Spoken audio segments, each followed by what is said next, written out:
আব্দুর রহমান সাহেব হরগঞ্জ,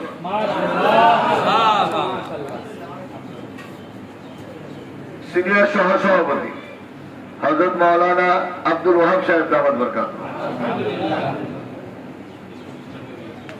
সাংগঠনিক সম্পাদক হযরত মাওলানা আমিনুল ইসলাম সাহেব,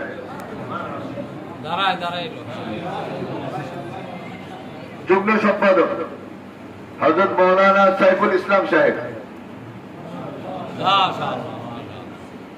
যুগ্ম সম্পাদক হযরত মাওলানা ইদ্রিস আলী,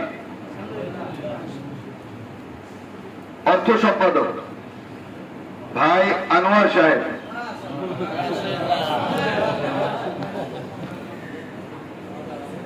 দফতর সম্পাদক হযরত মাওলানা আল আমিন সাহেব, প্রচার সম্পাদক হযরত মাওলানা আশরাফুল আলম, হযরত মাওলানা আশরাফুল আলম সাহেব হরগঞ্জ, সহকারী প্রচার সম্পাদক হযরত মাওলানা আব্দুল সত্তার সাহেব, জান্নাহ মাদ্রাসা, মাশাআল্লাহ জান্নাহ। সহ সভাপতি হিসাবে হযরত মাওলানা মুফতি দিলাওয়ার সাহেব সহসভাপতি, সহসভাপতি হিসাবে দ্বিতীয় হযরত মাওলানা নুরুল ইসলাম রহমানী বললাম।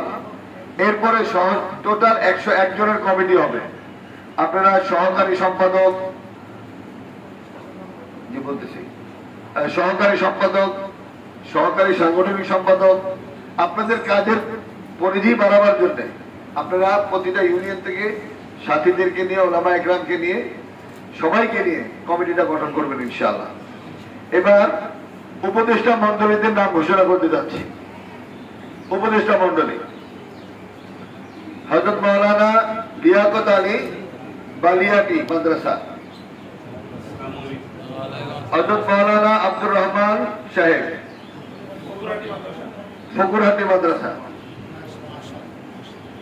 হযরত মাওলানা লিয়াকত আলী সাহেব দরগ্রাম, হযরত মাওলানা আব্দুল সালাম সাহেব আবু দাউদ সাহেব জান্নাহ মাদ্রাসা, এই আপাতত 5 জনের